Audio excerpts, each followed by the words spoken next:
𝗕𝗵𝗂𝘁, welcome to Bhutan This Week, our weekly news magazine program with me, 𝗕𝗵𝗂𝗸𝗏.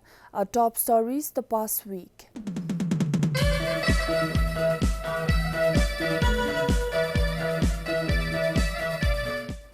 His Majesty the King meets with people owning homes and businesses within area identified for GMC Airport.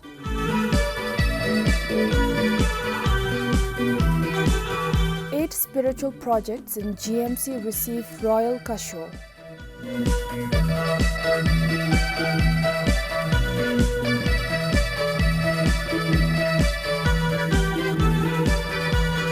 Her Majesty Queen Mother Dorji Wangma wraps up Chukha visit as 𝗪𝗪𝗪𝗪 Foundation's grassroots efforts continue.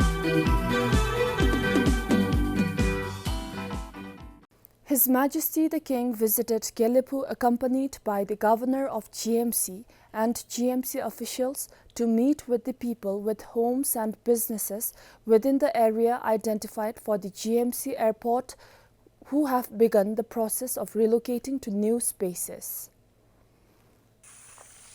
His Majesty the King visited families who have now been relocated with the support of the GMC to hear any grievances they may have and ensure that they do not have any difficulties in the process of moving, settling and running their businesses. His Majesty also visited several sites identified for development under GMC, including those for the 𝗕𝗵𝗂𝘁𝘁 and 𝗕𝗵𝗂𝗪𝗏, as well as lots to be developed for founding residents, resorts and golf course.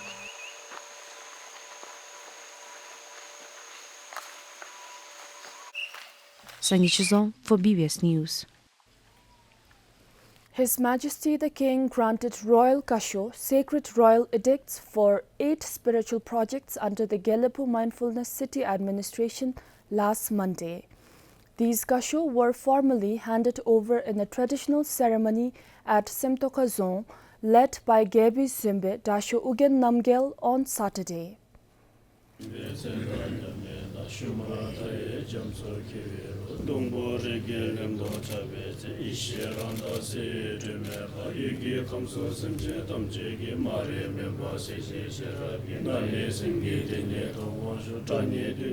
A royal 𝗕𝗂𝗁 is a formal edict issued by His Majesty the King to endorse major national, cultural or spiritual initiatives. In this context, it serves as a sacred decree recognizing and authorizing the spiritual projects. The 8 projects that received the Royal 𝗕𝗂𝗁 are 𝗕𝗵𝗂𝗁, 𝗕𝗵𝗂𝗪𝗂𝗁, 𝗪𝗪𝗂𝗁𝗂𝗁, Vajrakilaya Research Center, Kurkule Center, 𝗬𝗓𝗓𝗓 Shidrupling, Kanjur Labyrinth, and 𝗕𝗓𝗓𝗪𝗓. In addition, construction will begin immediately on the 𝗕𝗵𝗂𝗁 and the Guru Nangse Zulnilhaka, 2 royal projects initiated by His Majesty the King. With these 10 sacred projects now underway, 𝗕𝗵𝗂 Mindfulness City takes its first steps towards becoming a place where spiritual depth, cultural integrity, and contemporary aspirations coexist in harmony. Over 15 additional initiatives are currently in development, with more expected as plans are finalized and aligned with the city's overarching vision. 𝗕𝗵𝗂𝗁 for BBS News. Over the past 2 decades, the 𝗪𝗪𝗪𝗪 Foundation has transformed the lives of more than 300,000 Bhutanese across rural communities. Committed to the vision of self-sufficiency for every Bhutanese, the organization continues its grassroots efforts under the leadership of its founding president, Her Majesty Queen Mother Dorji Wangma. In continued commitment, Her Majesty recently made a monitoring visit to the remote kyoks of 𝗕𝗪𝗪𝗪 and Lokchana in Chukha.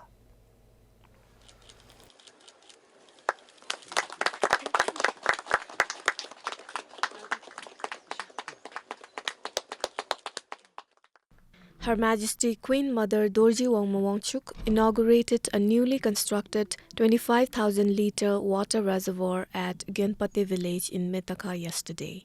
It is a significant step towards enhancing water security for the community.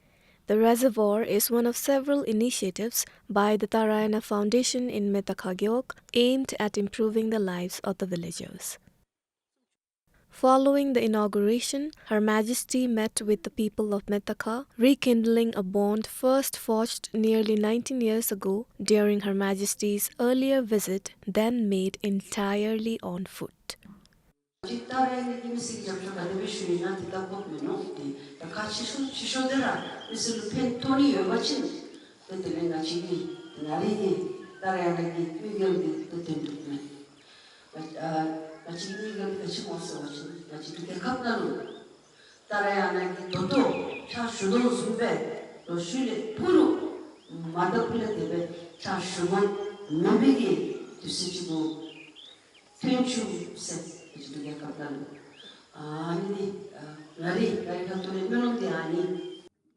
Residents fondly recalled that visit as a turning point for the community. Since then, under Her Majesty's guidance and 𝗪𝗲𝗸 Foundation's efforts, 𝗪𝗲𝗂 village has seen steady development from the construction of homes to improvements in water access, education and agricultural support. The people expressed deep gratitude for the continued support that has transformed their lives over the years. Our 𝗕𝗵𝗂𝘁 was least developed, but after the visit of Her Majesty many years ago, the 𝗕𝗵𝗂𝘁 and its people have developed a lot. Things began to change and improve, including our school. We are very happy to see Her Majesty today. We are really thankful and I feel so blessed to get this opportunity. The 𝗪𝗲𝗸 Foundation has constructed houses for over 32 households. Moreover, the foundation has helped us with securing enough water in all our 5 𝗕𝗵𝗂𝘁, and currently they are supporting us with electric fence.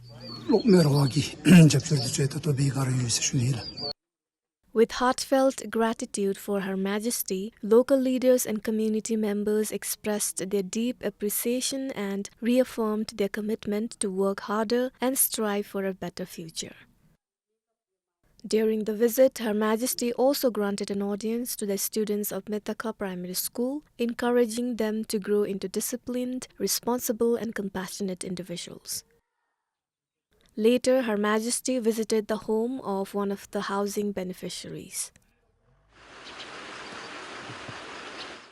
En route to 𝗪𝗲𝗂, Her Majesty granted an audience to the students and faculty of 𝗕𝗵𝗂𝗁 College of Business Studies and 𝗪𝗲𝗸 Club members from 𝗪𝗲𝗂 Middle Secondary School.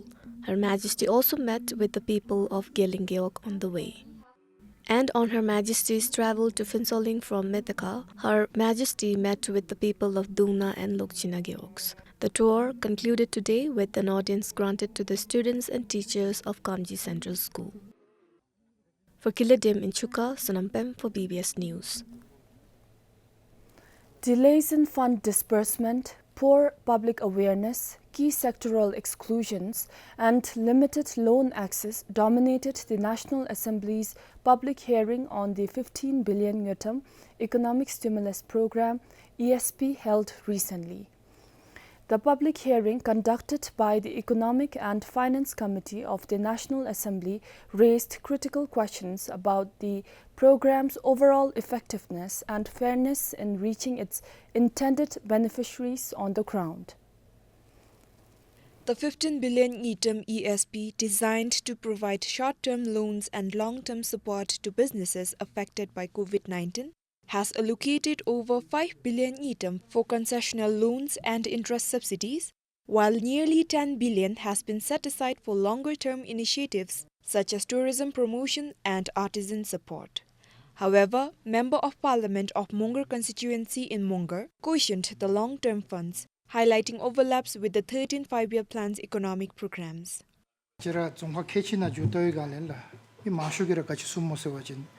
People are asking why 9.7 billion 𝗕𝗻 has been set aside in addition to the 80 billion already allocated for economic programs under the 13th plan. They feel that if this amount were provided directly as loans, it would benefit a wider section of the population. So the question being raised is, are there any chances this could happen? In response, Director Zencho of the Prime Minister's office clarified that the 9.7 billion 𝗕𝗵𝘂𝘁 under the Economic Stimulus Program is intended for long-term programs aimed at creating an enabling environment for economic recovery. He emphasized that the goal is to build the right ecosystem for loan recipients and businesses to thrive rather than simply dispersing the funds as direct loans. Limited sectoral inclusion also emerged as a critical issue. While ESP focuses on agriculture, production and manufacturing, several stakeholders including the Bhutan Chamber of Commerce and Industry called for broader coverage, highlighting that the pandemic has affected a wider range of industries, especially for trading sector. The Ministry of Finance defended the sector priorities, emphasizing the importance of job creation and production. It's a stimulus plan, not a bailout plan. Secondly, trading sector di kachibe matsumo se wachin. Trading sector. The ESP is a stimulus plan, not a bailout package. While the trading sector is important, it was not included because from an overall economic perspective, it offers low value addition to the domestic productivity. Employment generation in the trading sector is relatively limited compared to sectors like agriculture, production and manufacturing. Generation ki employment generation kefen trading sector na lo limited yula. Public awareness and financial literacy gaps were repeatedly cited as barriers to effective uptake and repayment of ESP loans. Radhi Sakting MP Tashi Tenzin emphasized that despite the government's efforts to conduct online awareness campaigns and train gyok officials, nearly 26,000 farmers reportedly struggled with loan repayments. To this, Governor 𝗕𝗵𝗂𝘁 assured that the central bank is in talks with financial institutions to ensure they understand the real challenges faced by business entities in the post-pandemic context.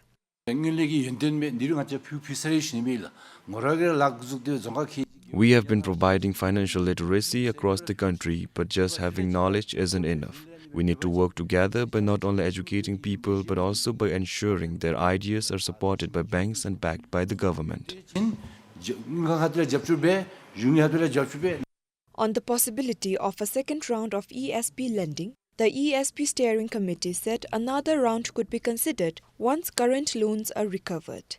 The Economic and Finance Committee will compile a detailed report outlining its findings and recommendations, which will be presented during the upcoming Parliament session. The Economic Stimulus Program is part of the government's election campaign pledges to revive the country's COVID-19 pandemic-affected economy.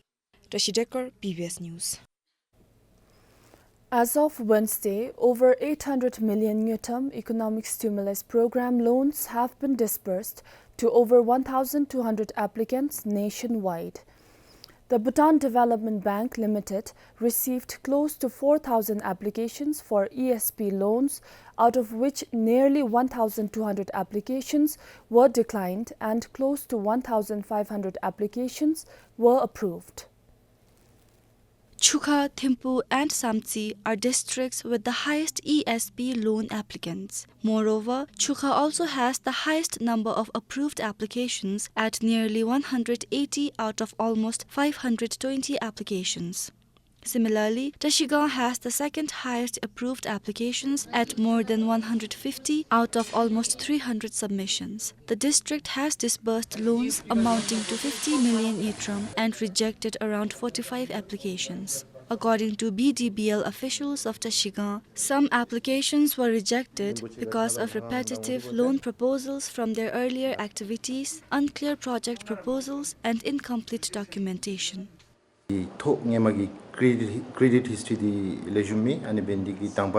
Firstly, the applications got rejected as farmers do not have a good credit history recorded with our bank. Most farmers have availed loan from us before which were not recovered, so we have to reject such applications. The agriculture and livestock sector received the highest number of ESP loan applications at nearly 3,250 applications. Of this, over 1,250 applications were approved. A total of 500 million 𝗕𝗏𝘁𝗁 has been allocated to support this sector under the Economic Stimulus Program. In terms of amount, medium-scale businesses in the production and manufacturing sector accounts for the highest loan amount approved, crossing 1 billion 𝗕𝗏. The sector also received the largest share of the ESP fund allocation with 1.8 billion 𝗕𝗏. According to the ESP Secretariat Office, they carry out monitoring and evaluation with Bhutan Development Bank Limited to ensure that the loan is not misused. Financial viability. It is the responsibility of BDBL. Firstly, they have to assess financial viability, and when they give a loan, they do not give the amount at once. They give it in phase upon monitoring the project and assessing its progress. Phase-wise bela, tranche-wise page in dosage nila. The economic stimulus program was launched in May 2024 with a budget of 15 billion 𝗕𝗏 funded by the Government of India. The program aims to support Bhutan's economic recovery from the impacts of the COVID-19 pandemic. For 𝗧𝗵𝗂𝘁 and 𝗧𝗵𝗶𝘀𝘁, 𝗕𝗵𝗂𝗁 for BBS News. The opposition party urged the government to reconsider its decision to bring back Class 10 cutoff point, calling it outdated and harmful to students. They say schools already have a retention system and the move could push more youth out of education too soon. The letter justifies that public schools can take over 8,000 students in Class 11, but only around 6,000 are enrolled now, and the number is likely to drop further. The opposition also warned it may disrupt participation in the Gyaltsung National Service Program. Cutoff basically is going to determine by the number of seats available in higher secondary school. But at this moment, I think, is not a crisis with the seats in higher secondary school. Even there are 7 schools with higher secondary school, but they could not even start, or rather there wasn't any students. There are pros and cons. After completing class 12, the students, they have to go to Gyaltsung National Service. And then in that, I think if that particular child is being screened out in the cutoff, I think that child is going to somehow miss that opportunity, or there is chances that the child might not even participate after attaining 18 years. Is the media in Bhutan facing significant challenges? In April this year, the Journalists Association of Bhutan surveyed 80% of registered journalists, and the report is alarming. Nearly 90% rated the media environment as average or poor. Financial collapse, legal blind spots, bureaucratic roadblocks, and creeping self-censorship are attributed to weakening independent reporting nationwide. The findings reveal a complex web of challenges. Advertising revenues have collapsed and tighter government procurement rules have choked off essential funding, forcing even state outlets to shut down more than half of their regional offices. We do not receive any form of government subsidy. In fact, the last government subsidy that Council received was in 1998. So since then, the government stopped, providing subsidy to Council. So that means Council has been operating, as an autonomous, independent, news organization, depending on, ad revenue and then printing revenue. According to the report, the financial squeeze has also driven many reporters out of the profession, leaving those who remain grappling with low pay, shrinking teams, and the constant fear of stepping out of line. More than 80% of the respondents admit to self-censoring sensitive stories to avoid legal risks or management disapproval. Post 2008, the media landscape was very vibrant for a few years, but due to a series of austerity measures, especially from all the governments till date, I think that has really impacted the media because it has shrunk the media, and post-democracy, every democratic institution has done well. But the only important institution that has not done well and has gone in the reverse direction is the media. Moreover, in nearly half of the country's newsrooms, the roles of CEO and editor-in-chief are held by the same person, raising concerns about conflict of interest. Adding to the strain, Bhutan still lacks a Right to Information Act. 90% of the survey respondents called this omission a glaring gap. Journalists report spending weeks chasing data through informal channels or hitting bureaucratic dead ends.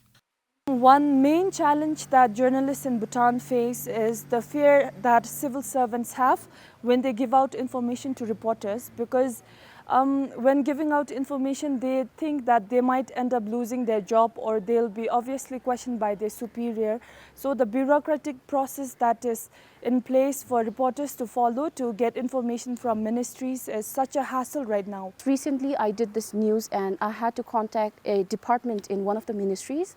So I had the person's personal number, so I called him. I also sent him a message, but he wouldn't respond. So that's why I routed it through a proper channel. I contacted the ministry's media focal. That person still didn't responded to my emails. So this is some of the reasons why our news, we can't provide timely news to our audience.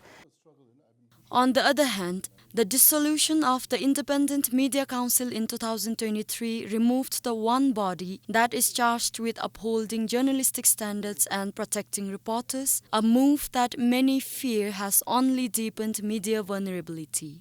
Yet amid the turmoil, a remarkable 83% of Bhutanese journalists say they remain committed to their work. Journalists are calling for 4 straightforward fixes: a right to information law, an independent press council, stronger legal protections, and a dedicated media fund to keep newsrooms alive and watchdogs vigilant. Without them, Bhutan risks silencing its own media and weakening the very democracy it serves.